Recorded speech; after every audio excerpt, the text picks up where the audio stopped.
Hi, and welcome to Mazda Raceway Laguna Seca. I'm Chris Paukert, and I'm here with Derek Jenkins, who's Director of Mazda's North American Design Program. And we're standing here with the brand new 2016 Mazda MX-5 Miata, and we're going to do a quick walk around. Yep. So let's start at the front. When we started this car, we really wanted to put a lot of emphasis on the face of the car, give it a lot more contemporary feeling, maybe make it a little bit more aggressive and a little bit more confident. So one of the things that's a really key to make that happen is we were able to get the hood of the car a lot lower. The engine sits a little bit lower in the car for center of gravity, but as a result, the hood is lower and looks a lot longer than the outgoing car. The second big thing is it's a full LED light assembly, and you can see how slim we were able to give the lights, and that really gives the car a lot more kind of focused look, a lot more confidence in the face, and just really brings the face of the car a lot lower. Lastly is the mouth of the car. We've deviated a little bit from the mouth that we have on all of our other products, new products, Mazda 3, Mazda 6, CX-5. And that it doesn't have any chrome trim. We wanted to keep it really clean, but really focused. Still keep that classic roadster feel, but bring it all down in the car and give the car a lot more kind of stance feeling to really express its true handling abilities. That was really important. So does this subtle evolution of Mazda styling language point the way for a future, or is this just the Miata? It's a special car in the lineup. I think it's a little bit of a combination. I think one of the things that this car has always had is the MX-5 has always sat a little bit on the side of the rest of the Mazda lineup. So it didn't just take every copy or utilize every styling treatment that the rest of the lineup. It stood alone. Having said that, there's still a strong sense of our Kodo styling direction with the graphics, certainly in terms of the way that the surfaces transition in these very sheer surface treatments. That's absolutely in the Kodo family. And also what I like about this car is the degree of simplicity, and I think simplicity is something that we're evolving into the rest of our products over the coming years as well. And that's long been a hallmark of the MX-5's design. Absolutely. So in light of that, and in light of this more masculine front end, this more aggressive front end, was that something that you went into the project saying, we love the friendly, approachable looks of the previous generations, but really it's time for the next level, it's time to change it, it needs to be more aggressive? Yeah, it was a combination. First of all, we knew that we were going to maintain the core DNA of what the car was capable of and what it stood for. But at the same time, we knew that it was time for the car to take a pretty reasonable jump in its look. And the reason for that really was, first of all, early on talking with a lot of enthusiasts, getting a lot of that feedback. We found that a lot of people really wanted to see a car that had a little bit more expression of its capability, is the term I like to use, because it really needed, the MX-5 has always been such an amazing handling vehicle. It should say that in its form language more as we go into the future. And people just wanted a more confident look, and that's what we tried to achieve.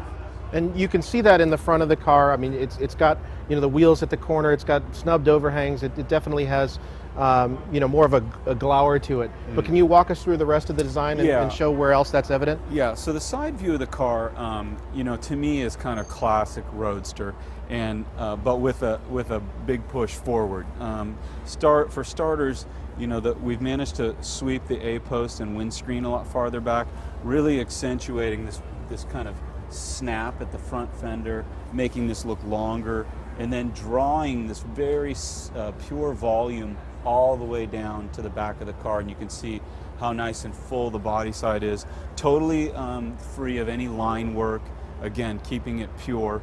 And then a very low slung belt line.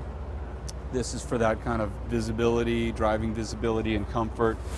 And then there's a very important feature here, is this kind of hip line that kind of starts down here and gets just a little stronger and fades away into the fender peak here. This creates kind of this wide point, and then it gets narrow and then sweeps back into the rear wheel. I think that creates a lot of energy, pushing into the rear wheel. a very contemporary feeling. And I'm very glad you pointed that out, because I think that's something that doesn't necessarily translate in photos. Yeah, definitely not. So for you readers, it's really important that when you see this car in natural light, and even under certain direct lights, you can really just catch the highlight here. And this car in general seems to have a better door to rear axle ratio. It speaks more of rear wheel drive. Yeah, getting this distance tighter, stretching the distance from front wheel to door shut. Again, getting that swept back feeling. It's just a more grown-up look, if you will, but still classic. Still had to keep the classic Roadster in that DNA. So if we move on to the back end, I think this is maybe the biggest departure in terms of styling from previous generations. I think that the back end definitely took a really big step. One of the dramatic things about this car, in some respect, all the prior MX-5s had a fairly round rear plan view, yeah. But in this case, we really tapered in the back of the car very dramatically on both ends. The first thing that does is create this very kind of accentuated rear flare. But the second thing it does is really from the rear gives you this really interesting perspective, pushing out to the wheels and starting with the lights pulled in, and that I think is a really, really nice combination. I also like the way the bumper is better integrated than it was before. That was my next point, actually. This really tying in. It doesn't even feel like there's a bumper, because it's so nicely integrated. It pulls up and allows us to have a fairly high deck for aerodynamics, downforce, without having to have any kind of add-on or duck spoiler type of treatment. And then lastly, of course, the taillights. The taillights have their DNA with the original lamps, that were very prominent on the circular indicator, and I think that's a big factor. And lastly, I think just the simplicity of the rear, like the rest of the car. It's very thematic, but at the same time very pure, and that's really a big goal for the car. Okay, can you walk us through the interior? Yeah, the interior also represents a huge step forward for us. It's an area where we've been very focused on all of our new products, but in this case we also wanted, again, take a big step forward. It all starts with the symmetrical gauge cluster. If you think of the original MX-5 interiors, both first and second gen, they always had this nice oval display, very compact, and we've maintained that. Very prominent center tack gauge. And then outside of that, we have the air vents. Again, in perfect symmetry, everything is on the driver's center line, everything in tight, close proximity to the driver to really enhance that driving experience. The second big thing you'll notice is the exterior form language wrapping in on the doors. So we've really tried to create some of the tension feeling and form language feeling that exists on the outside of the car and pull it into the upper part of the doors, and of course that comes in body color to really play that up. And then lastly, I'd just like to point out the materials and finishes, and of course this is just one trim version you're looking at the moment, but the entire trim, bright work, graining, everything's been elevated to a whole new level for MX-5, and we're really excited about that, really proud about that. That was probably the biggest area of opportunity, I think. I think so too. Yeah, I think so too, and I think that someone that's buying a car like this, they want the car to have some aspirational character, and what I mean by that is they want the car to look like it's got some real value, and it looks worth more than maybe it even costs. Ideally, I think that's an important part of the position of this car. Can you talk? I mean, you mentioned about the steering, or sorry, the gauge cluster. How important it was to have that continuity between them. Are there other sort of do not touch areas, sacrosanct little parts of design that you had to maintain from previous generations?